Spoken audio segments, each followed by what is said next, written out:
Hi guys, I'm going to tell you some creepy things that have personally happened to me while living in the Appalachian Mountains. So my family cemetery is across the road from my parents' house, but they own all the property, and it's pretty close to their house. And when my grandfather passed away and he was buried up there, every night there would be like a flickering light up around his grave, and there was no lights up there, like no solar lights, nothing like that.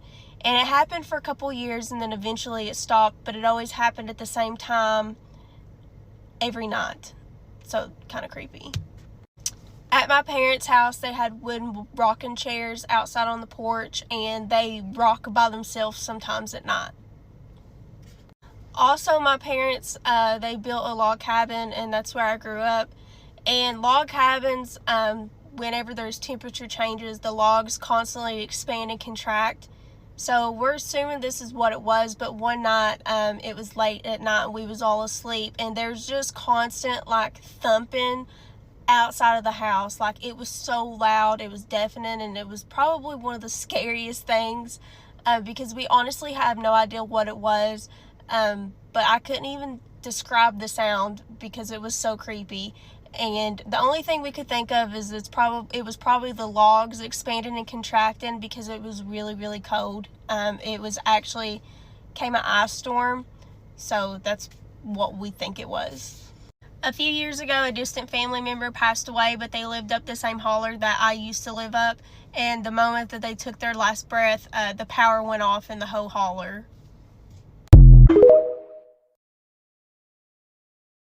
have to understand that when you go into the Appalachian Mountains, you are entering into another realm.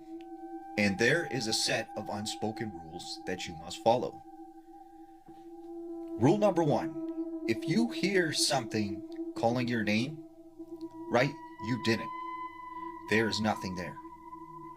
And you should not respond. Do not say hello. Do not say, who is it? Just run away. Because something is trying to gain permission, and by you acknowledging it, you are allowing it to come after you. If you hear screams in the mountains, right, you didn't. And do not go towards the direction of the screams to try and help, because once again, something is trying to lure you. If you see people, you don't. If you hear crying, you're not hearing it. Do not respond to this at all, because you are giving permission to whatever is in those woods to come after you. Now, if you are to go camping in the Appalachian Mountains, right, you have to remember, at night, you must keep a fire going at all times. And it's not for warmth, it's not for cooking, it's to keep you safe. And if you are going to camp in a tent, make sure when you go into that tent, it is sealed up. There are no holes, there are no cracks. And if you hear any kind of screaming, yelling, or anyone calling your name, do not respond. Do not go to sleep. And if something wakes you up, stay alert, and once again, do not respond. Now, it's very important when you are walking through the Appalachian Mountains, if you come across a deer carcass, do not touch it, do not stare at it, walk away, ignore it, because this is something, once again, trying to lure you into the woods. Now, if it comes to the point that something is chasing you and it gets you and there is no escape, fight as hard as you can, whether it's a person, an animal. If it's something else though, and you know what I'm talking about, well, you just let it get you, right? Because at that point, there's nothing you can do. And there's an old saying, you go into the Appalachian Mountains with 2 bullets, right? You fire the first one at something that isn't a person, that isn't an animal, and if it doesn't run away, you know what to do. This might be one of the most chilling photos of anyone ever taken on the Appalachian Trail. This is Geraldine Largay. She was a 66-year-old nurse who decided to hike the Appalachian Trail, but she actually went by the nickname Inchworm. The photo I just showed you was the last known photo of her alive while hiking the Appalachian Trail. She was a very skilled and avid hiker. She had already hiked 950 miles of the Appalachian Trail. She was in Maine at the time of her disappearance and was hiking this portion of the trail alone.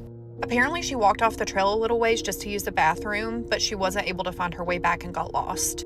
She did send a text to her husband at that time, but cell phone signal was really spotty and the text didn't go through. Over the next couple of days, she tried to send more text messages to her husband, letting him know that she was lost, but none of these text messages ever went through. After not hearing from her for a couple of days, her husband reached out to authorities to let them know that his wife was missing, and they deployed a huge search team in search of Geraldine.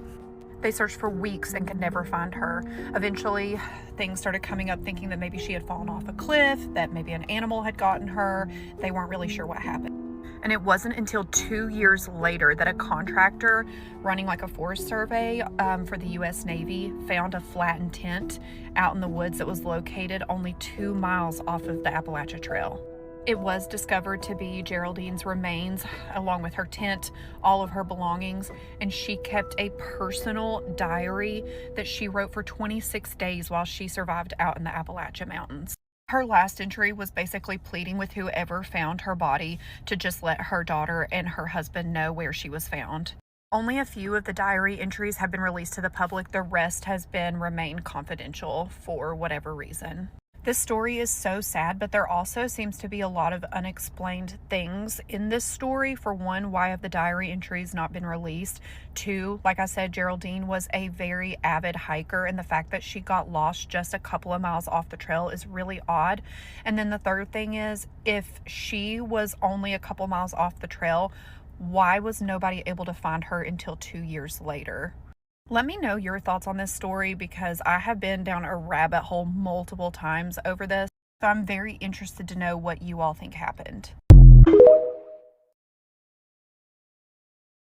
I got an Appalachian story in my email, and that might be one of the craziest Appalachian stories I have ever heard. Tonight's submitter did tell me I could use her real name, and her real name is Stacy, and she will be tagged in the description. So Stacy goes on this hike. Nothing crazy. She had been on this hike before during the day, but she's on this hike and suddenly she loses track of time. Boom, it's pitch black outside, and she looks down at her phone, and her phone is only at 3% battery and there's no signal. So she figures that she'll just go straight until she ends up hitting a road. Big mistake, because she didn't end up hitting a road. She ended up going deeper into the woods. She said something felt off, like the trees weren't right, like they had been growing in pain, were her exact words. She kept hearing these sounds, not animals, not wind, like something was whispering, and she heard this metal clicking sound. Then she starts hearing what sounds like wind chimes, but not regular wind chimes. It sounds like they're made out of bone and they're off tune. At this point, she's like, I don't understand where the sound is coming from, but I need to get out of here. So she continues to walk, but then she sees something through the trees. It's this pale light blue light. So she's like, oh great, a campsite, maybe somebody can help me. So she starts walking towards it, and she starts to see people, or what she thinks are people. She starts to realize very quickly that these people don't look right. They're wearing old nightgowns, they're very dirty, and it looks like there's blood on them. Then she gets even closer and she's like, oh my God, their faces are wrapped in gauze and their hands are all red. At this point, she just stops and she observes for a second, because she's like, I have no idea what's going on here. She observes and she realizes that they are operating on something, literally operating on something. There's someone laying on a table made of wood and bone, and she's just staring at this point when suddenly one of those people looks up at her. They look directly at her, and she swears she couldn't see eyes, but she knew that they were staring at her. And then she heard a whisper. At first she doesn't know what it's saying, but then she realizes what it said, and it said,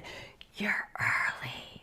We can begin." So she just books it. She didn't care where. She just started running. This absolutely terrified her. And as she's running, this dog appears out of nowhere. It was just standing there in the middle of the path, black as night, glowing eyes, making no sound whatsoever. So she thinks this dog is going to attack her, so she gets scared again, and she starts backing away very slowly, and then she turns around and blinks, and she's in a different part of the woods. It's like she teleported. But that dog, it was still behind her, but she didn't hear it move. No panting, no pause, no breath. She started running again, because she's like, I have to get out of these these freaking woods. She's absolutely terrified at this point. But every time she runs, she stops. She doesn't see anything. And then she hears those wind chimes again. And then she turns and she looks and she sees the dog again. She's not giving up at this point. So she starts running again and she stops again, except for this time she doesn't hear wind chimes. She hears something like, it sounds like someone is blowing through some type of horn, or like she describes it as like she thought someone is blowing through a bone. Like that's what she was picturing in her head. Like a loud horn that sounded like a bone. She says she's not really sure how to describe it or how she knew this. It's something that she pictured in her head, but like she heard it. It was loud and it was clear. So she's just standing there at this point in complete disbelief, and she's terrified out of her mind because she doesn't know how she's going to get out of these woods. And as she's thinking all of these thoughts and hearing this sound through this like horn, she hears a whisper, and it says, "You're almost there. Let us open you up." This scared her out of her ever-loving mind. So at this point, she starts praying, and she's actually praying out loud, and she's saying, "God, the universe, someone, can you please help me? Like, I don't understand what's going on. I need to get out of here." Suddenly, she's alone again, and it's just her in the dark, but it's very, very dark. Finally, she breaks through the trees, and she sees a road, but it's not a road that she recognizes. It's stretched forever in both directions. No signs, just blacktop and trees. So at this point, she's trying to think rationally, and she's like, okay, I'm gonna walk until I see a car, or a car passes me. And suddenly a car does pass her, but it doesn't stop, even though she's waving her arms. She screamed too, but they didn't even glance or slow down. Then she hears footsteps behind her again, and then she turns around, but there's nothing there. So she turns back around and she sees this woman, but she's wearing a wedding dress. This woman is just standing on the side of the road, not moving, and she looks very pale, and she said that her eyes looked very sad. She does think it's a little weird that she's wearing a wedding dress and she's on the side of the road, but she's like, it's a person. Hopefully this person can help me and tell me where to go. So she asks her for directions, and she's like, hey, am I going in the right way? I'm trying to get out of these woods and to this certain spot. And the lady goes, yes, you're going the right way. And so she thanks her, and the lady smiles at her. So Stacy turns around, and then Stacy turns back around really quickly to ask her another question, but the woman is gone. I mean, she said that there's no trace of this woman. There wasn't even footprints in the dirt where she was standing. But she turns around and she starts walking in the direction that the woman told her, and eventually she sees lights in the distance of a town. So at this point, she's like, thank God, familiar streets, street lamps, houses. And eventually she does get home, but she still doesn't know what happened out there. And different people have told her that people have gone missing out in those woods. Some were found wandering roads miles away, talking about a woman in white. She also found out that other people had exclaimed that they had seen this black dog in the woods and that they had heard wind chimes in the trees. Everyone that she talked to said that if this ever happens to you again, if you see something, no you didn't. If you hear something, no you didn't. Which Stacy says this is nearly impossible for her to do. She was only gone for 2 hours, but it felt like an eternity. Only 2. But she also thinks that whatever was out there knew she was coming. Stacy says that she's never told anybody the story in fear of people not believing her, but that she trusts my community and that she knows that we will believe her. And I do believe her. And the crazy thing is that you don't believe something this crazy until it happens to you. I was talking to Jack. Do you guys remember Jack, the story that I told about the guitar and he apparently sold his soul to the devil? He was telling me that he didn't believe in the paranormal at all until what happened to him happened. And that now he can't even watch some of my stories because they scare him so much, because he now fully believes in the paranormal. And this is one of those stories where if you believe in the paranormal, it's hard to listen to because it's terrifying. One thing that I want to know about this story is what the hell those people were doing out there operating on somebody. It looked like some body to her, like a human being. So what the heck do you think that was? Because that part really got me and terrified me. The whispers scared me too, but like that part was the scariest part to me. I don't know about you guys, but please weigh in on this because spooky kisses and haunted hugs. If you ever find yourself hiking in Appalachia and come across a staircase like this, do not go up it. Someone left this comment right here, and I started doing a little more research, and what I found is astounding. There have been so many reported sightings of these abandoned staircases in the Appalachia woods. And it's a known rule that you do not go up these stairs. The story I'm about to tell you is chilling. This man had been hiking the Appalachia Trail for a few weeks when he came across this abandoned staircase in the woods. He said it was super out of place and that the stairs actually were like very clean, even though there was like a lot of leaves and stuff that had fallen. The staircase was like immaculate. Intrigue got the best of him, so he decided he would go up and just check it out and see where it led to. But he said as soon as he got to the top, everything just got eerily quiet. He looked around for a little bit at the top of the stairs. It was nothing too interesting, so then he just turned around and went back. But when he got to the bottom of the stairs, the trail was gone. He wandered around trying to find his trail for hours. It was starting to get dark out and he was really nervous that he was going to be stuck out there all night. And that's when he saw this like faint glowing light through the trees. The closer he got towards it, he noticed that it was a fire and it was a couple of other hikers that were camping out for the night. He was super relieved at first, but then something was off. He said their clothes were super out of date. They were wearing these boots that were like caked with mud. And he said that their backpacks, like instead of the normal hiking gear, like nylon backpacks, they were like these canvas totes. He said he walked up to the group and introduced himself, but they didn't say anything. They just smiled at him. He was really freaked out at this point and he was like, I'm lost. Can you all point me back to the trail, please? And they all just slowly pointed back in the direction of the staircase. At this point, he is freaking terrified. He turns around and like hightails it out of that campsite. Eventually, he was able to find his way back down to the trail, and this is the really freaky part. Once he gets back down the trail a little ways and finds a place where he feels safe to camp out for the night, as soon as he starts unloading his bag to put up his tent, the sun starts coming up. What he said should have only been about a 2-hour experience ended up being the entire night. This story had me spiraling, y'all. Have any of you all ever had an experience like this or heard of these staircases before? Drop it in the comments and let me know. The Appalachian Mountains are haunted. If this is the first video that you were ever watching about the Appalachian Mountains, you are about to go down the biggest rabbit hole ever. And if you are on the side of Appalachian TikTok, then keep listening because I have some things to say. First of all, don't come for my pronunciation. I am in the South and it's pronounced differently depending on where you are on the map. Just a little backstory. My dad grew up in South Carolina. His parents' house was technically in the Appalachian Mountains, and there was always weird stuff that happened at this house, and it wasn't until my 20s that I like put the 2 and 2 together. One time I was scrolling on my phone late at night on TikTok and I came across this video of a girl and her friend who had broken down on the side of the road. Everything turned out to be okay, but they were like, thank goodness we knew the rules of the Appalachian Mountains. And I went, the rules of the Appalachian Mountains? And that's what started my TikTok spiral. So when my dad moved into this house that his parents, my grandparents, built, there were some really weird things that happened.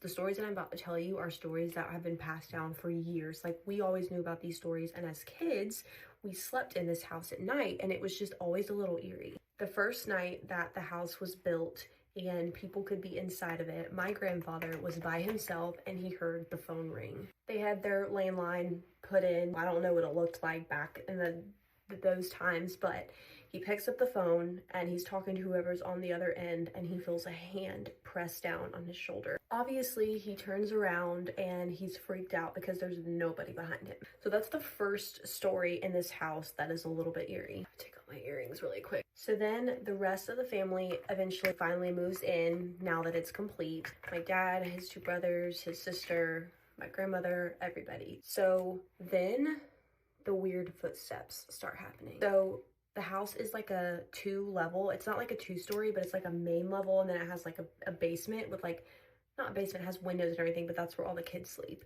So there's this long hallway across that gets to the master bedroom where they are, and then underneath where all the kids are.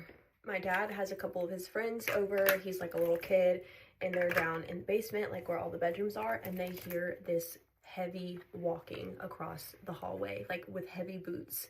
And at first they're like, you know, are these people that have been working on the house, or like, who's here? Basically, like, they were like, what the heck? And then they walk upstairs and it's obviously nobody. And I remember my dad actually called, I don't know why his parents were out that night, but he called his dad, my grandpa, to see if they could come back and like come back early because they were so freaked out. So that's the kids hearing things, but then everyone starts hearing the same heavy walking down the hallway at different times, like of the week, month. Like, everyone experiences this walking, heavy walking across the floor, even when they know that they're like at the house alone and there's no one upstairs. One time my dad is there by himself again, and this is common because his older siblings are like at least 10 years older, so they're like dating and stuff. So he hears like rustling downstairs, like moving around with like papers and like all this kind of stuff, and he's like, oh, my brother is going to play a prank on me, like he's gonna sneak up on me. So he like walks towards the bedroom, like ready to be like, ha, gotcha. And as he approaches the room that he hears it from, which I guess was his bedroom, it stops. And he walks into the bedroom and there's no one in there. My grandmother actually said that there was one time when she heard this heavy walking across the floor, like I explained, and she was by herself and she was so scared that she walked up the stairs with a baseball bat. So not only are the kids hearing this, the adults are hearing this too. So these are the stories that I grew up hearing, and so when I go down this TikTok rabbit hole and I hear about the rules of the Appalachian Mountains, I look them up and I'm like, what? So let me see if I can get them all correctly, and y'all can, you know, fact check me, and if I'm missing or saying them wrong, then please tell me. So the rules were, don't whistle in the woods. If you hear something, no you didn't. If you hear something close to you, it's far away. If you hear something far away, then it's actually closer to you. And always to stay on the marked trail, never leave the marked trail, and don't look too deep into the woods because you might not like what you see. I'm someone that enjoys looking into these kinds of things, and obviously you can tell by the kind of content that I produce that I enjoy kind of like the weird side of the world and the internet. And so I just go down Appalachian Talk and I'm just like, I'm thinking about these stories that I've grown up hearing, and I'm like, oh my gosh, the woods are haunted. Like, obviously. And I like to know like the history of things, like these kind of superstitions and rules and things they weren't taken lightly. Like way back, you know, in the 1800s, 1700s, these were things that people believed and they took very seriously. These were real things that people experienced. They held them sacred. And also, as beautiful and as amazing as these mountains are, when you're there at night, there's like a different vibe that like I can't really put my finger on. It's just there's just like this, the darkness is just so thick. Like it's a very creepy place. So if this is your first time hearing about the Appalachian Mountains being haunted, what are the things that people see? What are the things that people experience? Okay, we're gonna go into that next. People claim that, you know, people take mimics. That's another big thing that people experience in the Appalachian Mountains, where they hear their name being called by a voice that they recognize, but that person is at home. They see someone that they recognize, but it's not that person because that person's not even in that city. That's very common. Cryptids like Bigfoot, Mothman, and then just like beastly like creatures. Like when I did my research, there's a lot of trail cam footages of these people, entities, I guess. I mean, these stories are years and years and years and years of people's superstitions and experiences. So like, I almost feel like it's kind of like small-minded of me to just be like, nope, none of it exists. So we are in the Appalachian Mountains this weekend, and every time I come up here, I love the mountains for what they are, but then when we're here at night, there's just like a different vibe and it just feels so eerie. And so I was like, well, I definitely have to come on and talk about it. We're in the Appalachian Mountains this weekend, and I just can't help but think about all the stories and the Appalachian Talk, and I want to know your thoughts. So y'all leave me your thoughts. I want to know your stories. I want to know your thoughts and opinions on this topic. I'll see you guys in the next video. Bye. I got a story submission from a guy that used to work as a paramedic in the Appalachian Mountains, and it absolutely rattled me. He said the things that happened to him this night he still can't explain, and it still really bothers him to this day. To protect his identity, we will call him Jim. But Jim worked in a very, very small, remote area of the Appalachian Mountains. Because the area that Jim worked in was so remote, it didn't require a big station. His station was very small, just 2 bays and only 1 ambulance. It was just him and one other partner working a 24-hour shift, and this time it was 3 a.m. His partner was asleep. He said it was a very slow night. They had only received 1 other call earlier in the day, so he was just doing some charting and some paperwork. And then out of nowhere, he just heard this super loud banging on the ambulance bay doors. Jim said that this banging was very frantic, very heavy, and it was obviously someone that needed help. So he jumped up and opened the ambulance bay door, but nobody was there. He shone his flashlight around a little bit to check and see if he saw any cars, any people, looked down at the gravel to see if he could see any footsteps, but he saw nothing, just a fog, he said, that was kind of rolling down through the mountains. At this point, he kind of chalked it up to maybe his mind was playing tricks on him because he had been up for so long. So he just closed the door, went back inside, and sat back down to finish his charting. But that's when he heard banging coming louder this time from the side entrance door. He's like, okay, there is obviously someone out here. So he jumps up, slings open the door, and again, there's nothing. But as soon as he's getting ready to like go outside and see if someone's like playing tricks on them or whatever, his radio starts crackling on the table inside. He goes over and grabs it. At first, it's just that staticky like radio crackle. But then he hears a voice very quietly say, "Help me." He responds back and he's like, "Who is this? What do you like? What's going on?" Thinking that it might be like another paramedic from another station. But then the voice comes back on and says, "They don't want you here." He is so confused at this point because usually this radio is used for like when dispatch calls in to send them out to run a call. He tries to like radio in multiple times to find out what this voice was that needs help because he's a paramedic and obviously he wants to go help if someone's in distress. He eventually wakes up his friend and he's like, "Dude, something is going on. Someone was calling in on the radio saying that they didn't want us here, that they needed help." His friend was like, "Okay, let's just call dispatch and have them see where this call originated from because they keep a record of all calls." So they call dispatch and dispatch is like, "There's no record of any calls coming in within the last 3 hours to this station." Jim's friend thinks he's crazy at this point and is like, "You know what, dude, I'm just gonna go out and like check the surrounding area and see what's going on." Jim's like, "I'm not staying in here alone, dude. I'm gonna go out there with you." So they go out with their flashlights to see what's going on in the woods. Again, they find nothing, except things get really weird when they go back to the side door to get back into the station and the door is locked. Jim said his partner just like froze in horror and finally was like, "Okay, I believe you. Something odd is going on." They have to go around to the other side of the station to push up the ambulance bay doors to get inside. At this point, they're thinking there's an intruder in here. They go inside and they check everywhere, under the beds, in the bathroom. Again, this is a very small station and nobody was there. In the weeks following this incident, Jim was like, "I need more answers. Like, I'm not crazy. Something happened to me." He starts asking around and doing some research and finds out that about 2 miles from that station where he was back in the 70s, a hiker went missing and never returned. They were never able to find this hiker's body, and it's just a missing persons case. This is a very, very eerie story, and I honestly don't know what to think. Leave in the comments what you think this could have been, if you have any weird experiences like this, and if you want more stories, then just follow along.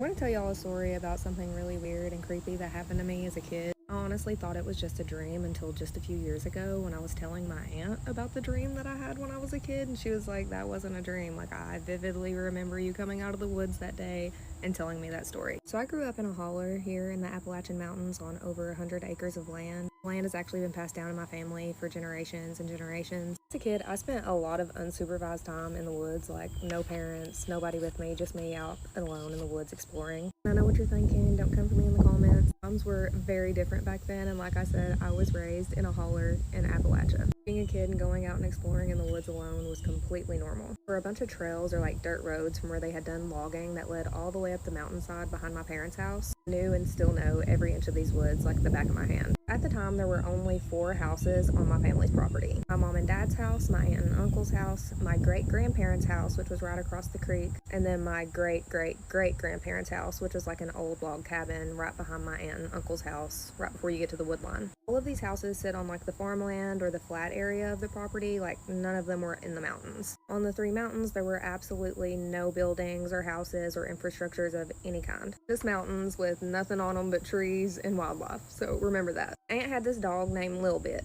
Lil Bit was very overweight and he was a beagle. He was known for roaming off into the woods and staying gone for days at a time, and nobody knew where he was going. I've given such a long intro, but I feel like I need to explain all of this before I get into the story so it'll make sense. I actually told this story on here before, but it was a long time ago and I don't think I really gave enough detail or explained it very well. Like I said, Lil Bit was just an old fat beagle hound. Try to find a picture to include of him here. Probably only like 9 or 10 years old at the time, maybe younger. Me being a curious kid, I decided I was going to work up a plan and I was going to follow Lil Bit into the woods and see where he was wandering off to for days at a time. So that's what I did. And like I said, I thought for the longest time that this experience was just a dream because it was so bizarre and just unexplainable. So let's just get into it. It was a beautiful fall day. I remember the leaves being like peak fall colors. A little bit took off into the woods, up the log trail behind the old log cabin that my great-great-great-grandparents built. I followed behind him. We were walking for, I'd say, a good few hours. First, we were following the log roads, but after a while, a little bit took a turn and went off the log road. Like I said earlier, I knew this set of woods like the back of my hand, so I was comfortable following him off trail. He kept walking deeper into the woods, into an area that I was familiar with, but for some reason, this day, it just seemed different. A little bit seemed like he was on a mission, like he knew exactly where he was going. That's when all of a sudden, we come up on this, like, clearing in the woods. There was a log cabin there that looked like what I would imagine my great-great-great-grandparents' cabin would have looked like back in its prime. There was a clothesline with a sheet, towels, and clothes all hanging to dry. There was a lantern lit in one of the windows. It wasn't dark outside yet, but the sun had started to go down in the sky some, so it was like kind of shaded in this area at this point of the day. I was just standing there really confused because I knew that there was no cabin here. A little bit ran straight up to the door as if he had been there 100 times. I saw a silhouette or like a shadow of a person walk behind the lantern in the window towards the door as if they were coming to open the door for a little bit. I don't know how to explain it, but it didn't feel real and it didn't feel right. It was almost like I had stepped back in time or something somehow, and I know that sounds crazy, so take that as you will. At this point, I was scared, so I didn't stick around any longer. I didn't get to see who opened the door or who came outside. I turned around and I ran all the way back home, where I guess I came out of the woods and told my aunt everything that happened. I don't know if she just didn't believe me or just tried to brush it off because I was a kid and like didn't want to scare me even more than I already was. I'm sure she'll see this video, so maybe she'll let us know in the comments. I need to make it very clear that there are no log cabins in those woods, not even on any of the surrounding properties, and I know that we were still on our property. I've been back to that same area in the woods countless times, and there's no cabin there. I have no explanation for what I saw. That place does not exist, at least not in today's time. I spent most of my life believing that this experience was just a dream. Have you ever had an experience that you thought was a dream and then realized later in life that it wasn't a dream? It creep you out just like I'm creeped out? I gotta know. I could tell so many stories on weird things that have happened to me living here in the Appalachian Mountains, so yeah, coming up.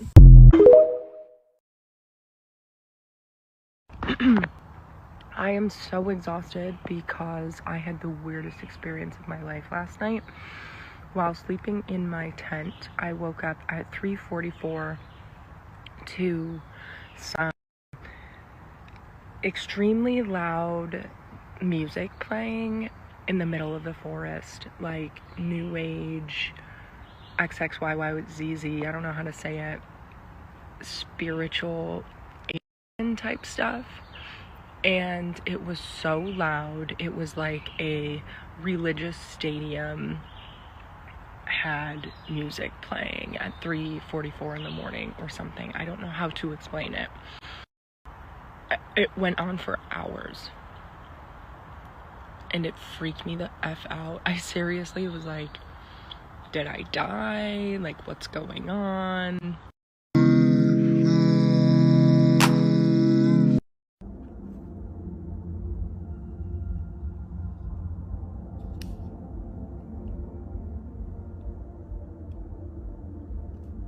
Don't go too far.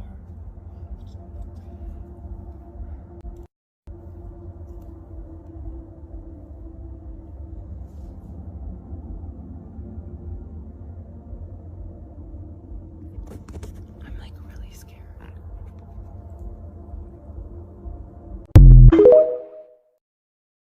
As many of you know, I grew up in deep Appalachia. I now live in Atlanta, Georgia, and there are times where I'll tell my friends stories from what happened to me when I lived out there, and they're like, what?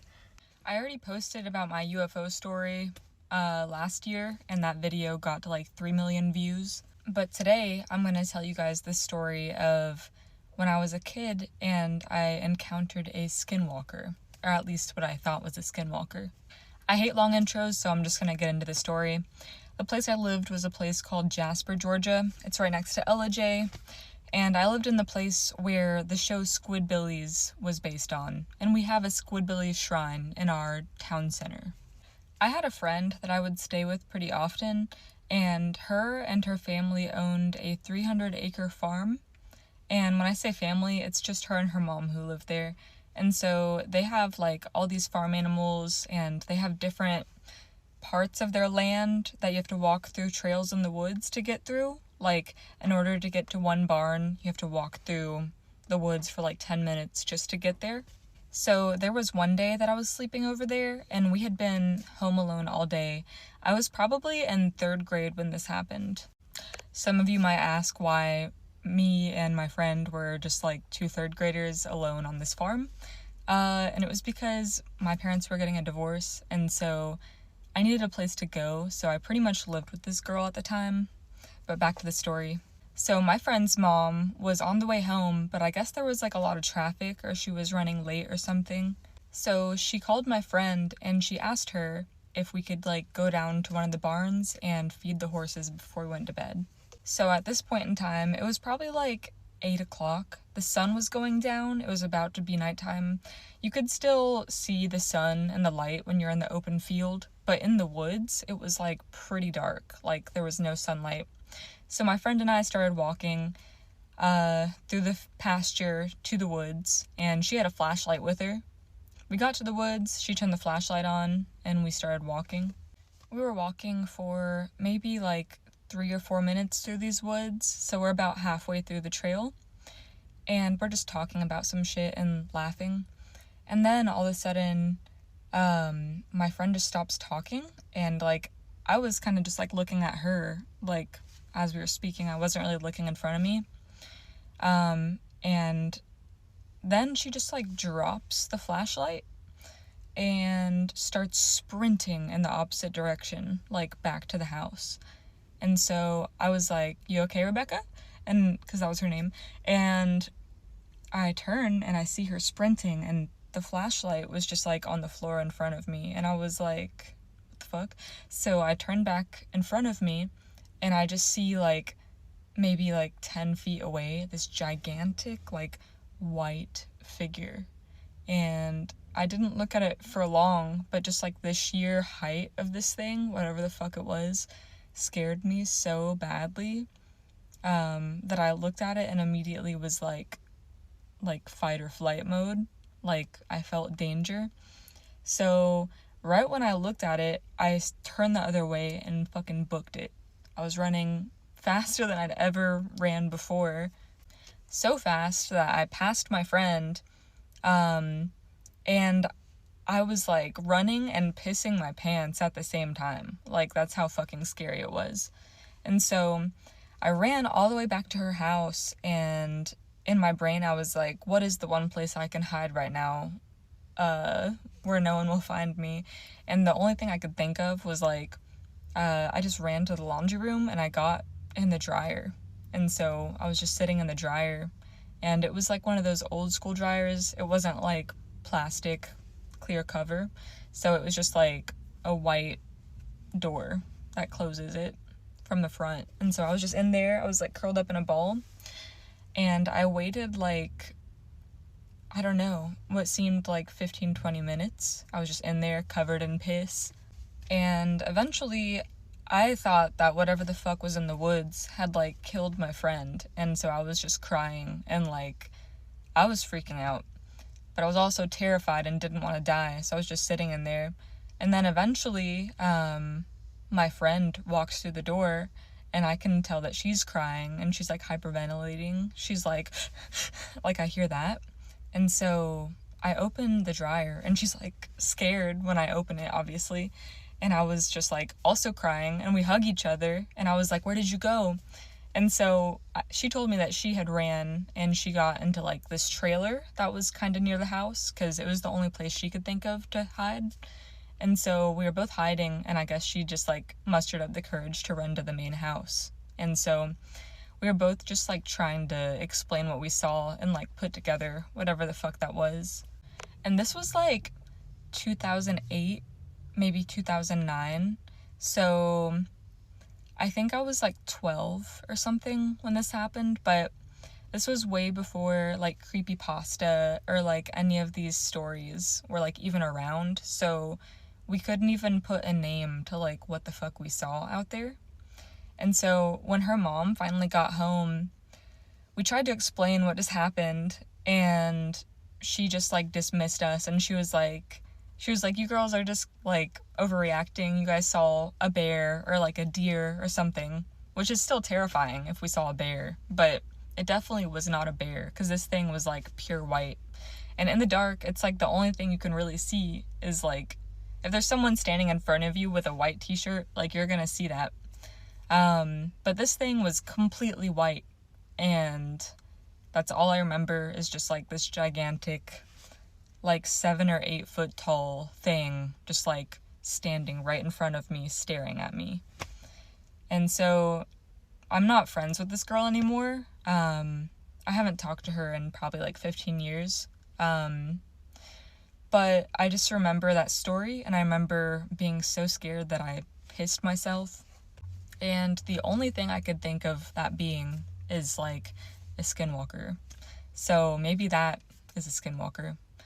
But yeah, I hope you guys enjoyed that story. I've never told that on here, so I hope you guys were entertained and enjoyed it, and maybe got scared. But anyways, later this week I'm gonna post another story about the Appalachian feral people, because I think I also had an experience with that when I was younger. There was a lot of weird shit that happened. But yeah, thank you guys.